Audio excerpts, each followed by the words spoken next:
MIM नगरसेवक मतीन पटेलच्या अडचणीत आता वाढ झाली आहे। घराला अतिक्रमणाची नोटीस लागली आहे, तर नगरसेवक पदही धोक्यात आलंय।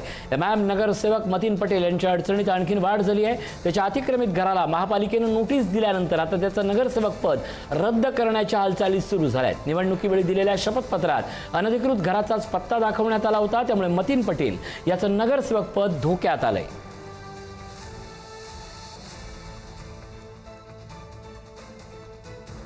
एमआयएमचा नगरसेवक मतीन पटेल यानं निवडणुकीच्या वेळेस त्याच्या शपथपत्रामध्ये जो पत्ता दिलेला आहे त्या पत्त्याच्या घरावरती कुठलंही नियमितीकरण केलेलं नाहीये। आणि जर ते सदस्यानं नियमितीकरण केलेलं नसेल महाराष्ट्र नगररचना अधिनियमानुसार तर त्याच्यासाठी महाराष्ट्र महानगरपालिका अधिनियम 10(1)ड यानुसार त्याची सदस्यत्व अनर्हत करता येतं।